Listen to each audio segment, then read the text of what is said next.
Hello everyone, welcome back to my channel. And ఈరోజు వచ్చేసి మనము ఆనియన్ ఆలూ రైస్ ఎలా చేయాలో చూసేసుకుందాము.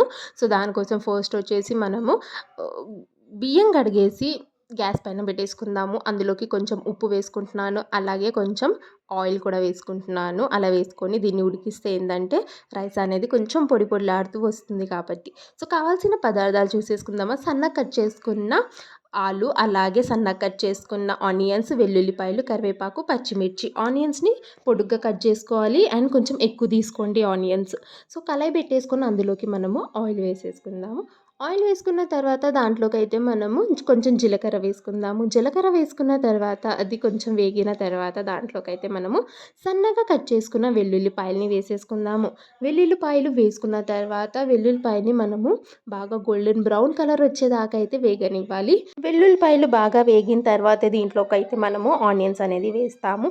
వెల్లుల్లిపాయలు బాగా వేగితే దాన్ని టేస్ట్ అనేది చాలా బాగుంటుంది. ఆనియన్స్ కూడా మరీ సన్నగా చిన్నిగా కట్ చేసుకోకుండా ఇలా మూన్ షేప్గా కట్ చేసుకుంటే అది తినేటప్పుడు ఆనియన్స్ అనేవి తగులుతుంటే టేస్ట్ అయితే చాలా బాగుంటుంది.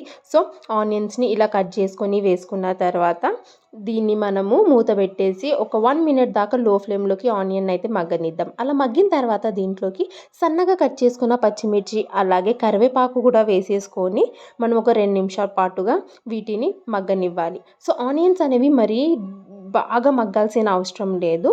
ఒక 60-70% దాకా ఆనియన్స్ అనేవి మగ్గితే సరిపోతుంది. ఒక లైట్గా గోల్డెన్ కలర్ వస్తున్నాయి అనంటే సరిపోతుంది ఆనియన్స్. సో దాని తర్వాత వచ్చేసి ఇందులోకి సన్నగా కట్ చేసుకున్న ఆలు వేసేసుకుందాం. ఆలు వేసుకున్న తర్వాత ఆలు అనేది ఆయిల్లోకి బాగా కలిసేటట్టుగా కలిపేసుకోవాలి. అలా కలుపుకున్న తర్వాత మూత పెట్టేసి ఒక 2 నిమిషాల పాటుగా లో ఫ్లేమ్లోకి మనం ఈ ఆలునైతే మగ్గనిద్దాము. ఆలు అనేది ఒకసారిగా ఒక 70%గా మగ్గినట్టు అనిపిస్తే మాత్రము అందులోకి మనము ఒక హాఫ్ టేబుల్ స్పూన్ అయితే ఉప్పు వేసేసుకుందాము. అలాగే కొంచెం చిటికెడంతా పసుపు వేసేసుకుందాము. ఉప్పు పసుపు వేసుకున్న తర్వాత ఈ ఆలు ఇంకా ఆనియన్స్ని అయితే మనం బాగా కలిపేసుకోవాలి. అలా బాగా కలుపుకున్న తర్వాతే దీంట్లోకి మనము కారం అనేది వేసుకుంటాము. కారం వచ్చేసి మీరు ఎంత స్పైస్ తింటారో ఆ స్పైస్ లెవెల్ బట్టి అయితే మీరు వేసుకోండి. ఒకవేళ పిల్లలకి చేస్తున్నారంటే మాత్రము ఒక హాఫ్ టేబుల్ స్పూన్ వేసుకుంటే సరిపోతుంది. అదే పెద్దలు తింటున్నారంటే ఒక 1 టేబుల్ స్పూన్ అయితే సరిపోతుంది. నేను ఇక్కడ 1 టేబుల్ స్పూన్ కారం అయితే తీసుకున్నాను. అలాగే ఒక చిన్న స్పూను లేదంటే కొంచెం చిటికెడంతా గరం మసాలా తీసుకోండి. గరం మసాలాని వేసేసుకోండి. అలా గరం మసాలా కూడా వేసుకున్న తర్వాత దీన్ని బాగా కలిపేసుకుందాము.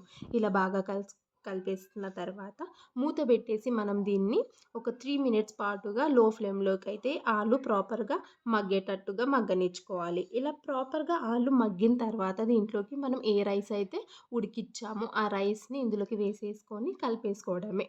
అంతే, చాలా ఈజీ, చాలా సింపుల్. పిల్లలకి చాలాసార్లు బ్రేక్ఫాస్ట్లోకి ఏమి ఉండవు. రైస్ మిగిలినప్పుడు ప్రతిసారి పులిహోర కాకుండా ఇలా వెరైటీగా ఏదైనా చేస్తూ పెడుతూ ఉండాలి. అలాగే లంచ్లోకి కూడా వాళ్ళకి ఎప్పుడన్నా ఒకే రకంగా కాకుండా ఇలా డిఫరెంట్‌గా చేస్తూ ఉండాలి. సో లాస్ట్‌కి ఆలు మగ్గిన తర్వాత ఇందులోకైతే కొంచెము ఎండు కొబ్బరి తురిమేసి అయితే వేసేసాను. అలా వేసుకున్న తర్వాత ఇప్పుడొచ్చేసి మనం ఇందులోకి మనం ఉడికించుకున్న రైస్ అయితే వేసేసుకుందాం. రైస్ వేసేసుకున్న తర్వాత బాగా కలుపుకొని హాట్‌గా సర్వ్ చేయడమే. పిల్లలకి లంచ్ బాక్స్‌లోకి గానీ అలాగే నైట్ డిన్నర్‌లోకి కూడా ఇలాంటి డిషెస్ చాలా బావుంటాయండి. పిల్లలు భలే ఇష్టంగా తింటారు. సో ఒకవేళ మీకు ఈ రెసిపీ నచ్చినట్టయితే మాత్రం ఖచ్చితంగా షేర్ చేయండి అండ్ సబ్స్క్రైబ్ చేయండి ఛానల్‌కి ఒకవేళ మీరు కొత్తగా అయ్యుంటే. సో లైక్ చేయండి ఒకవేళ మీకు నచ్చినయితే. ఇలాంటి ఇంకా కొన్ని రెసిపీస్ కోసం ఛానల్‌ని ఖచ్చితంగా సబ్స్క్రైబ్ చేయండి. చాలా ఈజీ, చాలా సింపుల్, చాలా టేస్టీగా ఉండే ఈ రెసిపీ మీరు కూడా ట్రై చేయండి మీ ఇంట్లో. చాలా బావుంటుంది. So till then bye, take care, have a good day.